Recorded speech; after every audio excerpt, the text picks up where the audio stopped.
Hello and welcome back to another video in the world of Monster Hunter World Iceborne, and this is all about dual blade builds. Now, I really wanted to do a build progression guide, but being that dual blades are all about a stupid amount of elemental damage, Master's Touch and the way to conserve your sharpness because you hit very ferociously, I quite simply couldn't really see a way. You generally will start off with a meta high rank build, assumedly, and that will progress into varying forms and will take shape as a presumably near enough meta endgame build, because dual blades are near enough, I don't want to say useless, but unless you're going for max damage and max elemental damage, they really do struggle. So, my own opinion there. So I've tried to go through, and the nearest I can really think of is utilizing something like this. Now, Usurper's Fulgor, not particularly good. I'm just using them because they've got 0% affinity. With this, you do get Razor Sharp, critical element, you can have your thunder in, a little bit of evade window, stamina surge, and some divine blessing, because monsters hit pretty darn hard early game, and being that your range is very short, I kind of feel that would be helpful. Now, a little bit later on, you could progress into something along the lines of this, using, again, Rime Guard helmet and Rime Guard boots. They don't really change throughout, and it's Valkana, so sort of like middle of the storyline, you'll sort of really get this Kirin Alpha or Beta chest. It's up to you when you want to put in. I've put in the Beta here. Shara Ishvolder Beta gloves and Odegaran Beta coil. Overall though, they're both pretty meh, because it's going to come down to pure decorations and what you want to put in.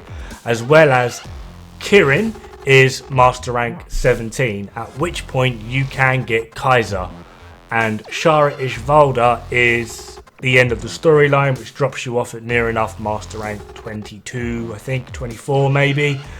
So you can near enough have the base mock setup for what the end game builds are going to be, which is this. As you can see, damage has dropped a little bit at base, but we can make that up with the decoration usage. We've got a lot of level 4s we can utilize here.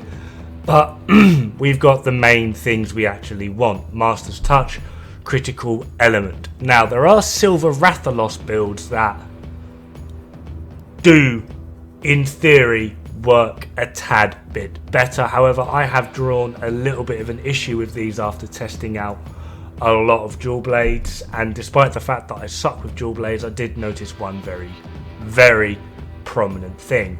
Overall damage per burst or series of attacks that you do, the Silver Rathalos builds will do more. True critical element, along with lining up the correct elemental damage to the monster's weakness, this will just result in more damage. However, overall DPS, particularly against longer hunts, or even if you're playing a multiplayer due to health scaling, I found the Kaiser weapons to be much more potent and more powerful, simply because I don't have to stop and sharpen every, I don't know, 30 to 40 seconds. Sometimes if I was lucky, I'd get a minute worth out of them. Overall, I am sticking with the Master's Touch critical element build rather than going for the Silver Rathalos true critical element build. So let's start off with La Fire. Now, like I said, all the armor pieces are going to be the same. So for this, I'm using Wyvern Strife. This is a fire and poison weapon. Affinity and health augment. Decorations are in order: Critical Jewel 2, Challenger Jewel 4, Critical Jewel 2, Challenger Jewel 4, Expert, Handicraft Jewel 4, Critical Jewel 2, Handicraft Jewel 4, Tenderizer Jewel 2, Expert Jewel 1, and then a Tenderizer / Medicine, and then finally that last Expert. We're also going to be using the Blaze Charm. Now, that last Expert you can swap out for a Blaze Deco to get a little bit more element, but that does drop you to, at max stack that you have and can see with the buffs laid out at the top, that does drop you to 97%. Personally, I didn't feel that was worthwhile, and it does up your EFR a little bit more by getting you to only just over 100.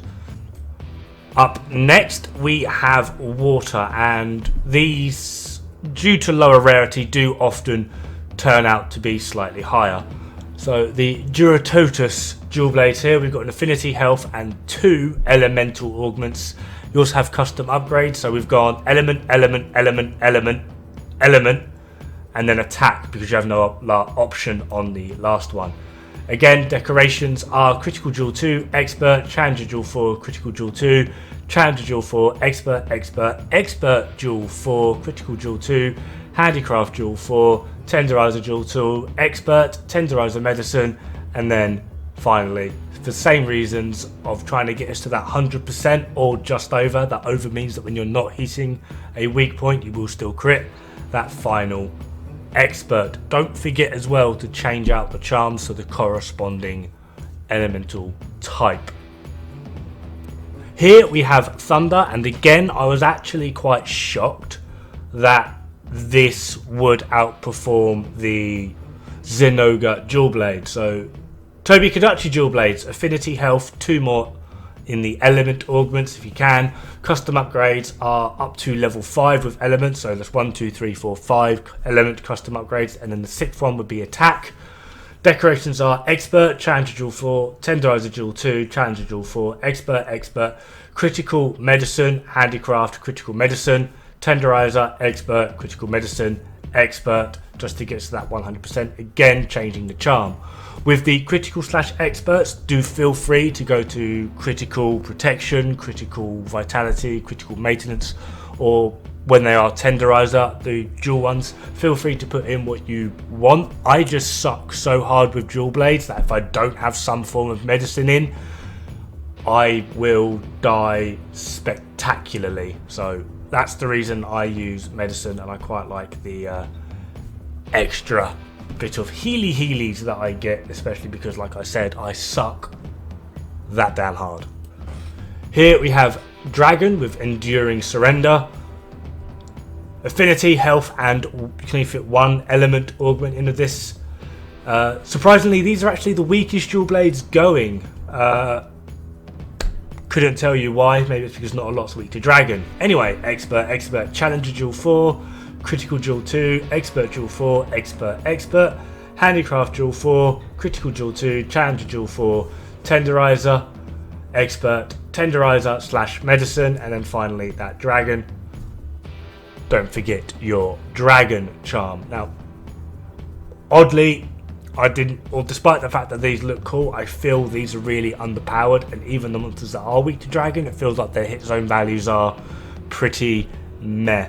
So if you do plan on using dragon dual blades, just check if there are other viable options first. Just an idea.